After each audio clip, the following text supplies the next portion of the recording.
The first person it took was a man named Daniel Harper, 36 years old, a school janitor in a quiet town called Mill Haven, Ohio. Daniel lived alone in a small rented house at the edge of town. No wife, no children, no family nearby.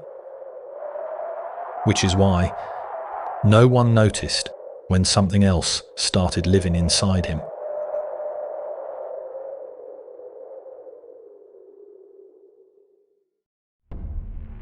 The strange part wasn't the way he died. It was what happened before that. Because 3 days before Daniel Harper died, he started smiling at people he didn't recognize and whispering to them as they walked by. But the words he whispered weren't English, and they weren't any language anyone had ever heard.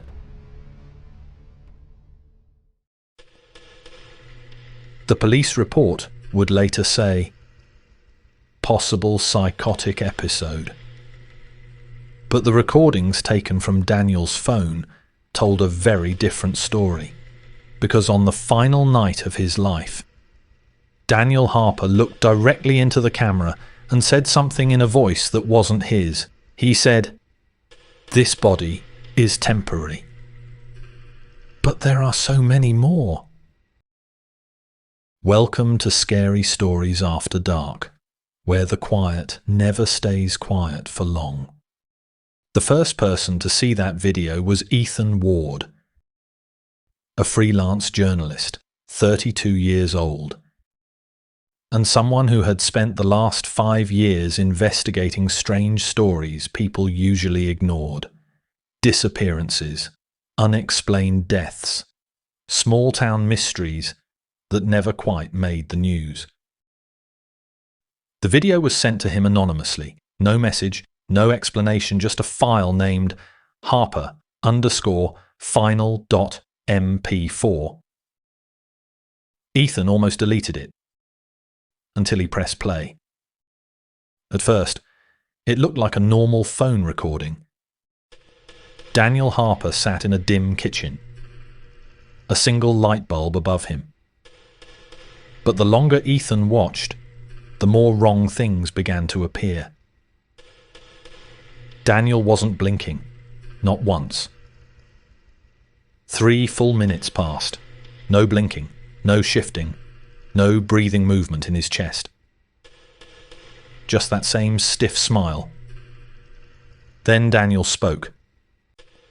Except the voice that came out sounded like 2 voices speaking at once. One human and one something else.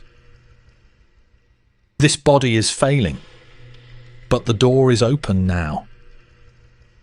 Daniel slowly turned his head toward the camera. Too slowly, like something inside him was still learning how necks worked. And then he said the sentence that made Ethan freeze. "You are watching this, Ethan Ward." Because Ethan had never met Daniel Harper.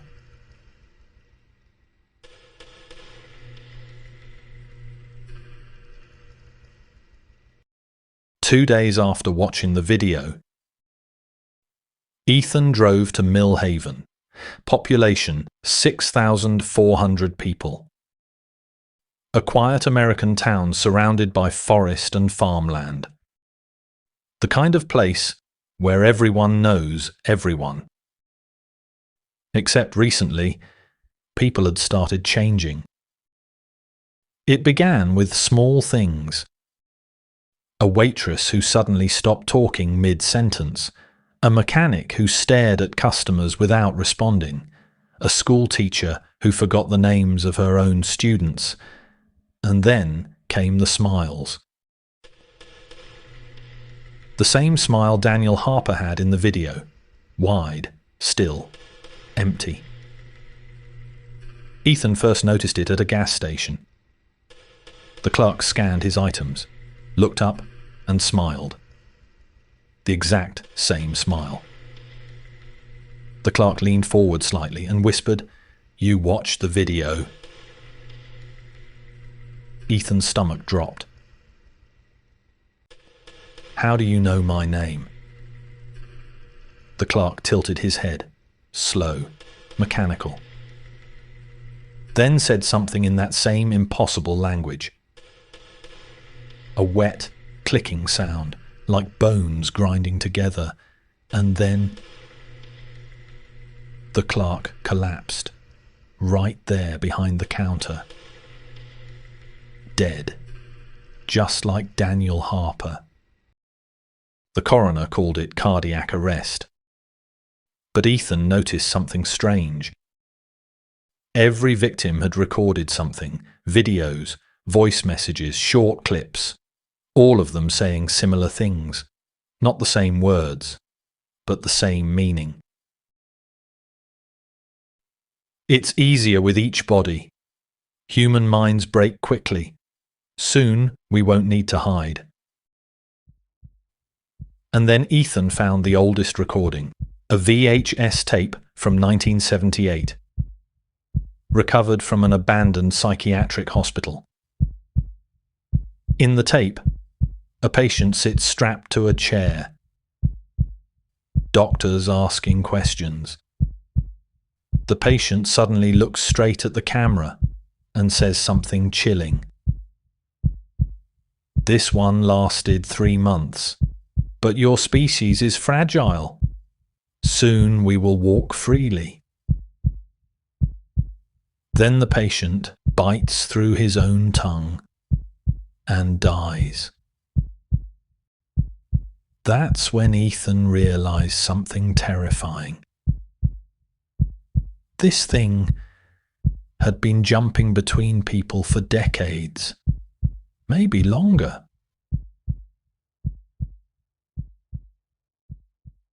Ethan finally figured it out. The entity couldn't simply take a body, it needed something first. Attention, watching, listening, awareness. Every time someone watched the recordings, the thing inside the current host noticed them, like a predator spotting prey. Then it slowly began reaching toward them, through dreams, through whispers, through small cracks in the mind. Most people resisted, but a few didn't. Those people became the next host, and the previous body died. Like an empty shell. The entity was learning, getting faster, stronger, better at controlling its hosts, which meant eventually it wouldn't need to abandon them anymore. It could stay forever.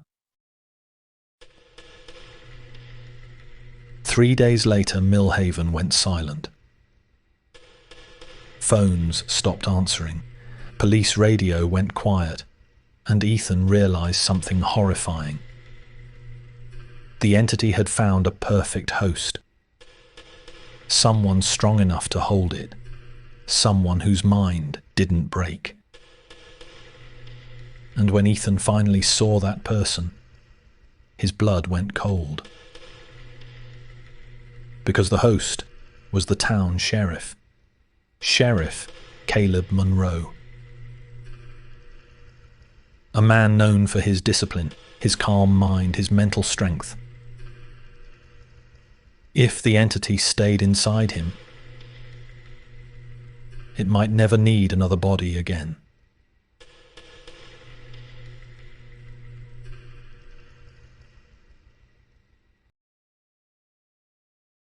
Ethan found the sheriff standing alone in the middle of the empty town square. Hundreds of people stood around him, not moving, not speaking, just watching. Every single one smiling. The sheriff turned slowly and spoke with that double voice.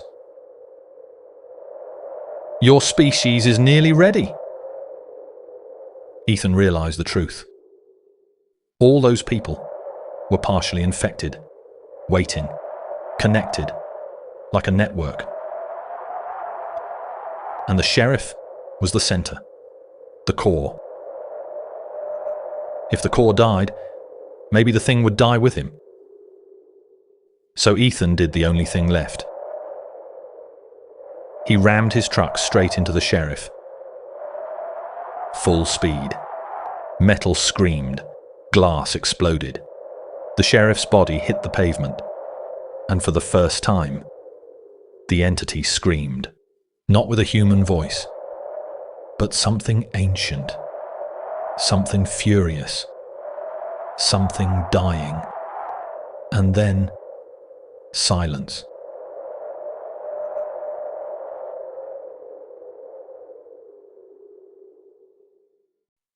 Every person in the square collapsed, unconscious, but alive. The entity was gone. 6 months later, Ethan received another file. No sender, no message, just a video. He stared at it for a long time, then finally pressed play. The screen showed a young woman sitting in a dark room, her eyes slowly lifted toward the camera. And she smiled, the same smile. Then she whispered, "That body was useful. But we are patient, and there are billions of you." The video ended.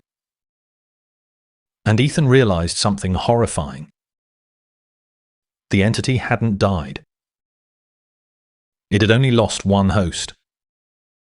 And somewhere in the world, another person was already smiling. You've been listening to Scary Stories After Dark. Subscribe, if you dare.